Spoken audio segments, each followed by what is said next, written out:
Hello guys, कैसे हैं आप। Good morning to all of you. आज हम चर्चा करेंगे इंडियन इकोनॉमी में रिजर्व बैंक ऑफ इंडिया का क्या रोल है। आरबीआई बैंकों का बैंक है और हमारी इंडियन इकोनॉमी में किस तरीके से इसका डिफरेंट रोल्स हैं, ये हम आज चर्चा करने की कोशिश करेंगे। हालांकि हम पहले भी थोड़ा सा इस बारे में बात करे थे। हमारा पिछला जो मेरा एपिसोड था, एपिसोड नंबर 10, उसमें हमने बात करी थी कि किस तरीके से बैंक रेट, रिपो रेट और reverse repo rate RBI use करता है क्रेडिट कंट्रोल के लिए। जो आरबीआई का जो मेन रोल है कि इन्फ्लेशन को कंट्रोल रखना है और ग्रोथ भी चाहिए, इकोनॉमिक ग्रोथ के लिए और इन्फ्लेशन के कंट्रोल के लिए, दोनों का बैलेंस बना करके रखने के लिए reserve bank of India bank rate, repo rate और रिवर्स रिपो रेट को यूज़ करता है एज ए टूल। अभी इससे ये क्वेश्चन पैदा होता है और आप लोगों को भी ये लगता होगा कि आखिरकार आरबीआई के, रिजर्व बैंक ऑफ इंडिया के क्या क्या फंक्शंस हैं। और आपको इंटरव्यू में या किसी भी एग्जामिनेशन में या कहीं भी आपको कहीं ये ज़रूरत पड़े कि आरबीआई के फंक्शंस क्या क्या हैं, तो इस पर अपन आज बात करने की कोशिश करेंगे। रिजर्व बैंक ऑफ इंडिया के फंक्शंस क्या क्या हैं, what are the functions of Reserve bank of India in our Indian economy. सबसे पहली बात कि Reserve bank of India currency issuing authority है। सबसे बड़ा role reserve bank of India का करेंसी इशू करने के संबंध में है। करेंसी सर्कुलेशन, करेंसी का maintenance Reserve bank of India का मेन रोल है। जब हमारे जो भी नोट्स, हमारे करेंसी नोट्स सर्कुलेशन में हैं, अगर ये कुछ ख़राब भी हो जाते हैं, जैसे उनका प्रिंटिंग का काम आरबीआई का है, या अगर सॉइल्ड नोट्स हैं, ख़राब हो जाते हैं, तो उनको सर्कुलेशन से बाहर करना है, उनको रिप्लेस करना है। और गोल्ड के बेस पर ही नई करेंसी जारी होती है। जितना रिजर्व बैंक ऑफ इंडिया का गोल्ड होल्डिंग है, उसी के प्रोपोर्शन में रिजर्व बैंक ऑफ इंडिया नई करेंसी जारी कर पाता है। अभी रिजर्व बैंक ऑफ इंडिया जो करेंसी चेस्ट का काम करता है, करेंसी इशू करने का या मेंटेन करने का, सर्कुलेशन का, तो इसमें ये करेंसी का जो काम है वो एसबीआई के through, state bank of India या बाकी और बैंक्स के थ्रू भी करेंसी चेस्ट मेंटेन किए जाती हैं। तो जो करेंसी चेस्ट है वो रिजर्व बैंक ऑफ इंडिया को तो नहीं हो सकती, क्योंकि उसके तो रीजनल ऑफिसेज हैं, पर उनके बिहाफ पर एसबीआई और बाकी के बैंक्स करेंसी चेस्ट का काम करते हैं। पर वो फंक्शन आरबीआई के बिहाफ पर ही है। ये हुआ पहला रोल, आरबीआई का करेंसी चेस्ट का काम, करेंसी के बारे में। दूसरा, ये गवर्नमेंट का bank, banker to the government, government का बैंक, क्योंकि रिजर्व बैंक ऑफ इंडिया का जो मेन फंक्शन है वो रिजर्व बैंक ऑफ इंडिया की हेल्प करना है। उनके जितने मेन डिपार्टमेंट्स हैं, उनके अकाउंट्स आरबीआई में या उनके बिहाफ पर एसबीआई में या अलग अलग बैंकों में हैं। लेकिन बैंकों का जो रोल है, और एसबीआई हो चाहे बाकी बैंक्स हो, वो भी आरबीआई के बिहाफ पर है। जो गवर्नमेंट के अकाउंट्स हैं वो banker to the government, RBI is the banker to government. तो इस तरीके से अभी जो सिक्योरिटीज़ का काम भी है, जो सिक्योरिटीज़ जारी करनी है, गवर्नमेंट सिक्योरिटीज़ जो जारी करते हैं, ट्रेजरी बॉन्ड्स वगैरह हैं, तो वो जारी करने का काम भी आरबीआई का है। तो ये banker to government, that is number 2।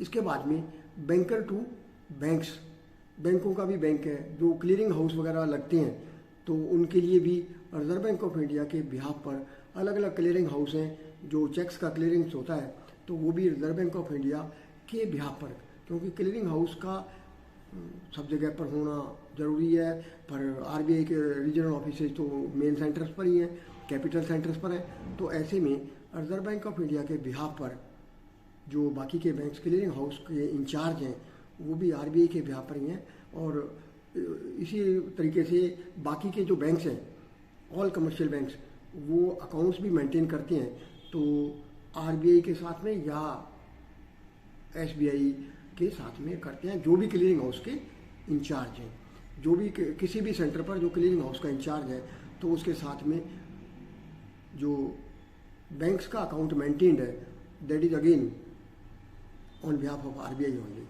RBI का मेन रोल जो है वो क्लियरिंग हाउस का है, उसी पर्पज के लिए ही जो बैंकों के अकाउंट्स हैं वो करेंसी जो क्लियरिंग हाउस का जो इंचार्ज है उसके साथ में रखे जाते हैं। अभी एक और चौथा जो रोल हम बात करेंगे, that is the last resort credit देने के लिए। जो हम बात करते हैं कि RBI is the lender of last resort, जब पैसा अगर कहीं से भी नहीं मिलता है तो बैंकों को पैसा मिलता है रिजर्व बैंक ऑफ इंडिया से, और उसके लिए जो हमने पिछले हमारे एपिसोड में डिस्कस किया था, क्या क्या टूल्स हैं, बैंक रेट, रिपो रेट और रिवर्स रिपो रेट, किस रेट से देंगे वो रिजर्व बैंक ऑफ इंडिया तय करता है, और जो आरबीआई का रिसोर्सेज जो हैं वो काम तब आते हैं जब बैंकों को पैसे की अल्टरनेटिव कोई और सोर्स नहीं रहता है। So this is the reserve bank of India's, that is the fourth role, lender of the last resort. ये हमने अभी 4 role reserve bank of India के डिस्कस करे। मैं एक बार फिर ब्रीफ कर दूं, क्योंकि इस आर्टिकल में, इस एपिसोड में हम जो बात करने वाले हैं वो थोड़ा सा समझ करके चलेंगे, तब आगे हम जा पाएंगे। सबसे पहले रोल आरबीआई का करेंसी के बारे में, करेंसी इशूइंग अथॉरिटी है। उसके बाद में banker to the government, then bankers का बैंक, और चौथा lenders of the last resort. अब एक और रोल, जो 5वां रोल हम बात करें, that is the credit control. Credit control Indian economy में बहुत बड़ा इम्पोर्टेंट एस्पेक्ट है, क्योंकि अगर रिजर्व बैंक ऑफ इंडिया, जैसे पहले हम बात किए थे कि बैंक रेट, रिपो रेट या रिवर्स रिपो रेट से क्रेडिट के जो कंट्रोलिंग है वो करता है, उसके अलावा जो टूल्स हैं वो हम आज बात करेंगे। क्रेडिट कंट्रोल के लिए रिजर्व बैंक ऑफ इंडिया के पास में सबसे पहले तो बैंक रेट पॉलिसी ही है। क्रेडिट कंट्रोल के लिए जो 4 टूल्स हैं आरबीआई के पास में, उसमें सबसे पहला तो बैंक रेट की पॉलिसी है। बैंक रेट मतलब bank rate, repo rate, reverse repo rate को उसको कम ज़्यादा करते हैं तो reserve bank of India credit control कर पाता है। इसके अलावा एक कुछ रिजर्व रिक्वायरमेंट्स हैं, क्योंकि बैंकों का पैसा सारा का सारा फाइनेंसिंग में ना लग जाए और बैंक डिपॉजिटर्स को पैसा वापस दे पाएँ, इसके लिए कुछ पैसा रिजर्व में रखना जरूरी है। क्योंकि अगर जितना डिपॉजिट, सपोज करो कि किसी भी बैंक ने मान लो 100 रुपये का डिपॉजिट कलेक्ट किया है, पूरा पैसा लैंडिंग के लिए काम में नहीं आता है। वो क्यों नहीं लैंडिंग में काम आता है? क्योंकि जो उधार दिया हुआ पैसा है वो वापस आए ना आए, ऐसे में बैंक का दिवालियापन हो जाएगा और डिपॉजिटर्स का विश्वास हट जाएगा। तो जो रिजर्व रिक्वायरमेंट्स हैं रिजर्व बैंक ऑफ इंडिया इसलिए रखता है कि कुछ पैसा बैंकों का लिक्विड रहना चाहिए, और उसके लिए जो रिजर्व रिक्वायरमेंट्स हैं उनमें जो हमारा सबसे बड़ा जो टूल है that is cash reserve ratio. Cash reserve ratio में जैसे कि अभी कैश फॉर्म में, लिक्विड फॉर्म में जो हमारे बैंक्स कैश रिजर्व रेशियो रखेंगे वो कितना, 4%। एट प्रेजेंट 4% जो है वो बैंक्स एज ए CRR मतलब कैश रिजर्व रेशियो के रूप में रखते हैं लिक्विड, ताकि ये टाइम बाई टाइम काम आ पाए। अगर एडवांसेज रिकवरी में वापस नहीं आते हैं तो ये डिपॉजिटर्स को पैसा सेफली मिल पाए। ये लिक्विड असेट्स रखने का पर्पज है, ताकि लिक्विडिटी बैंकों की बनी रहे। और रिजर्व बैंक ऑफ इंडिया उसके लिए जो कंडीशन रखता है that is cash reserve ratio. इसका जो कैश रिजर्व रेशियो है वो फोर्टनाइटली मेंटेन करते हैं। 15 दिन के अंदर रिजर्व बैंक ऑफ इंडिया फिर उसको रिव्यू करता है कि ऑन एन एवरेज 15 दिन में अगर मेंटेन नहीं किया गया है तो reserve bank of India fortnightly अगर कैश रिजर्व रेशियो बैंकों ने नहीं मेंटेन किया है तो उसके लिए पेनल्टी भी कर सकता है। पेनल्टी का भी प्रावधान है। इवन आरबीआई जो है किसी भी बैंक को अगर CRR मेंटेन नहीं है, कैश रिजर्व रेशियो मेंटेन्ड नहीं है फोर्टनाइटली बेसिस पर जो स्टिपुलेटेड है, जो कि एट प्रेजेंट 4% है, तो डिपॉजिट्स लेने से बैंकों को मना भी कर सकता है। ये थोड़ा सा आइडिया है कैश रिजर्व रेशियो क्या है। दैट इज कि कैश फॉर्म में, लिक्विड फॉर्म में बैंकों ने ये परसेंटेज, दैट इज दी 4% ये लिक्विड फॉर्म में कैश रिजर्व रेशियो रखना होता है। इसके बाद में जो दूसरा जो बात आती है that is statutory liquidity ratio. Statutory liquidity ratio 18% है। अब ये 18% किसका है? That is total demand and time liabilities. जो बैंकों की जो लाइबिलिटीज हैं, total liabilities, demand and time liabilities मतलब जो बैंकों ने पैसा टर्म का बेसिस या शॉर्ट टर्म जो वापस करना है, वो लाइबिलिटी जो है उसका कुछ परसेंटेज बैंकों ने as a statutory liquidity ratio भी रखना है। वो डेली बेसिस पर है। स्टैट्यूटरी लिक्विडिटी रेशियो अभी एट प्रेजेंट 18% है और इसको डेली बेसिस पर मेंटेन करना है। किस फॉर्म में? कैश या गोल्ड या गवर्नमेंट सिक्योरिटीज। तो ये SLR का थोड़ा सा आइडिया है कि स्टैट्यूटरी लिक्विडिटी रेशियो जो है वो किस तरीके से total demand and time liabilities का कुछ परसेंटेज, जो लाइबिलिटीज हैं उसका कुछ परसेंटेज एज ए SLR रखना है। मतलब स्टैट्यूटरी लिक्विडिटी रेशियोज वो कैश में, गोल्ड में या अनएनकम्बर्ड सिक्योरिटीज के फॉर्म में रखा जाएगा। Total demand and time liabilities का ये परसेंटेज है दैट इज 18%। और इसमें जो हम अभी बात कर रहे हैं कि SLR क्या चीज़ है, तो स्टैट्यूटरी लिक्विडिटी रेशियो जो है वो क्यों मेंटेन करती हैं? सबसे बड़ी बात क्या कि जो लोन्स जो हैं वो किसी तरीके से किसी टाइम पर एंटी इन्फ्लेशनरी, मतलब अगर इन्फ्लेशन बढ़ता जा रहा है तो फिर SLR बढ़ाना पड़ेगा। बैंकों में जो फाइनेंसिंग बढ़ने से अगर इन्फ्लेशन बढ़ता है, फाइनेंसिंग ज़्यादा होगा तो इन्फ्लेशन बढ़ेगा, और इन्फ्लेशन को अगर कंट्रोल करना है तो ये लिक्विडिटी रेशियो उसके लिए बढ़ाना पड़ेगा।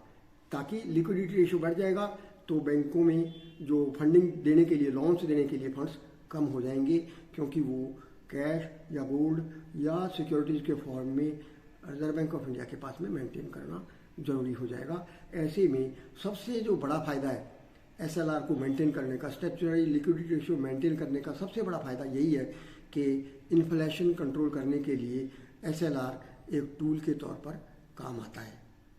इसके अलावा अभी जो गवर्नमेंट को फंड्स की ज़रूरत होती है तो थोड़ा सा SLR का अगर परसेंटेज बढ़ जाएगा तो फिर वो जो बाकी फंड्स रहेंगे वो रिजर्व बैंक ऑफ इंडिया के पास में रहेंगे, तो वो गवर्नमेंट जो है अपने काम में ले सकती है।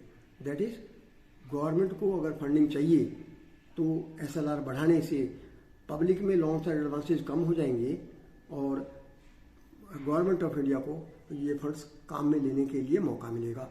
और एक और भी कारण है कि रिजर्व बैंक ऑफ इंडिया से जो गवर्नमेंट को फंड्स मिलेंगे वो कम रेट पर मिल सकते हैं, रेट ऑफ इंटरेस्ट कम पर मिल सकते हैं। तो ये थोड़ा सा SLR का, स्टैट्यूटरी लिक्विडिटी रेशियो का जो पर्पज है वो इसी तरीके से है कि गवर्नमेंट को फंड्स चाहिए या कम रेट पर चाहिए इसलिए, या फिर इन्फ्लेशन को कंट्रोल करने के लिए, इसलिए ये इसके मेंटेन करने के ये 3 कारण हैं। और किस तरीके से रखते हैं वो मैंने बताया।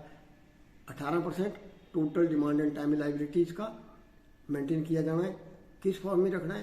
कैश है या गोल्ड है या अनएनकम्बर्ड सिक्योरिटीज हैं। पर्पज इसका यही है कि इन्फ्लेशन कंट्रोल करना है या क्रेडिट कंट्रोल करना है। पब्लिक में जो एडवांसेज है वो अगर कम करना चाहते हैं तो ये SLR थोड़ा बढ़ाने से काम होगा। SLR जो है वो बैंकिंग रेगुलेशन एक्ट के तहत है। बैंकिंग रेगुलेशन एक्ट 1949 के सेक्शन 24 के तहत SLR मेंटेन किया जाता है। और जो मैं बता रहा था बैंक रेट, वो रिजर्व बैंक ऑफ इंडिया के एक्ट 1934 के सेक्शन 42 के अंतर्गत है। तो ये 2 थोड़ा सेक्शन याद रखने वाले हैं। जो हम कैश रिजर्व रेशियो जो रखते हैं वो RBI एक्ट के तहत रखते हैं। RBI एक्ट 1934 का सेक्शन 42, और जो हम स्टैट्यूटरी लिक्विडिटी रेशियो रखते हैं वो section 24 of banking regulation act 1949। ये जो bank rate policy, then selective credit control और कैश रिजर्व रेशियो, ये क्रेडिट कंट्रोल के 3 साधन थे। ये directly reserve bank of India के पास में अवेलेबल है। इसके अलावा क्रेडिट कंट्रोल करने के लिए एक और टूल है, that is selective credit control. उसके लिए रिजर्व बैंक ऑफ इंडिया जो है किसी भी पर्टिकुलर कमोडिटी के लिए फाइनेंस करने के लिए कंडीशंस लगा सकता है, कंट्रोल कर सकता है। जैसे बीच में जब कभी कभी फसल कम पैदा होती है तो उसके लिए मार्केट में उसकी कोई कालाबाजारी ना हो, इसके लिए उन कमोडिटीज़ के खिलाफ फाइनेंस करने के लिए मार्जिन या फिर रेट ऑफ इंटरेस्ट या फिर अमाउंट, उनकी कंडीशंस लगा सकता है ताकि पब्लिक को दिक्कत ना आए। ये सिलेक्टिव क्रेडिट कंट्रोल कहते हैं कि ताकि किसी भी पर्टिकुलर कमोडिटी के फाइनेंसिंग के लिए भी कंडीशंस लगाई जा सकती हैं। ये 4 बातें थी जो सिलेक्टिव क्रेडिट कंट्रोल को मिला करके क्रेडिट कंट्रोल के लिए काम में आती हैं। अभी इसके अलावा रिजर्व बैंक ऑफ इंडिया के कुछ और रूल्स भी हैं, जैसे कि फॉरेन एक्सचेंज के ट्रांजैक्शंस के लिए फॉरेन एक्सचेंज के रेट्स को कम ज़्यादा या वाच करने के लिए आरबीआई का बहुत बड़ा रोल है। इसी तरीके से क्रेडिट इन्फॉर्मेशन के लिए बैंकों को जो क्रेडिट इन्फॉर्मेशन चाहिए ये उसके लिए, या फिर बैंकों का सुपरवाइजरी या कंट्रोल, उसके लिए भी बहुत बड़ा रोल है। और डेरिवेटिव्स में डील करने के लिए, क्योंकि जो गवर्नमेंट की सिक्योरिटीज़ हैं जो उसके लिए भी आरबीआई का बहुत बड़ा रोल रहता है उनके ट्रेडिंग में। ये रिजर्व बैंक ऑफ इंडिया के थोड़े से फंक्शंस अपन ने बात करी। एक बार मैं फिर से ब्रीफ बताऊं, और इसमें अगर कुल मिलाकर के हम बात करें, कुछ रोल्स पैसिव हैं और कुछ रोल एक्टिव हैं। एक्टिव रोल जो है वो रिजर्व बैंक ऑफ इंडिया का क्रेडिट कंट्रोल में है, बाकी रोल ऑनगोइंग है।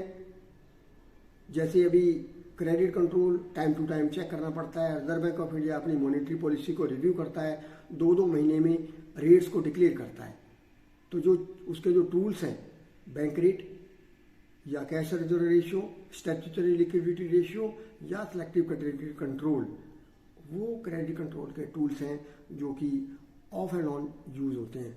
इसके अलावा जो बाकी के रूल्स हैं, जैसे करेंसी चेस्ट का काम है, या बैंकों का बैंक है आरबीआई, या गवर्नमेंट का बैंक है, या फॉरेन एक्सचेंज के ट्रांजैक्शंस हैं, या फिर ये आपके हमारे क्रेडिट इन्फॉर्मेशन से रिलेटेड, ये सब डेरिवेटिव्स में डीलिंग, ये रोल ऑनगोइंग है। पर सबसे बड़ा एक्टिव रोल जो है दैट इज क्रेडिट कंट्रोल। ये हमने आज चर्चा करने की कोशिश करी है। हालांकि इस आर्टिकल पर फिर मैं कहूँ कि बहुत ज़्यादा डिटेल में जाना तो इतने एक ही एपिसोड में संभव नहीं है, लेकिन एक आइडिया देना जरूरी था, क्योंकि आप लोगों को किसी भी इंटरव्यू में अगर आरबीआई के फंक्शंस की बात आए तो ये आप लोग थोड़ा सा उसका जवाब दे पाओ। आज इस आर्टिकल को हम यहीं ख़त्म करते हैं। मैंने कोशिश करी है कि आप लोगों को एक आम हमारे बैंकिंग से रिलेशन रखने वाले या इंडियन इकोनॉमी में समझ करने के लिए ये आरबीआई का फंक्शंस मोटे मोटे तौर पर समझ आ पाए। आज इतना ही। Thank you very much. सदा हंसते रहिए, हंसाते रहिए, मुस्कुराते रहिए। Thank you very much. Good luck. Bye.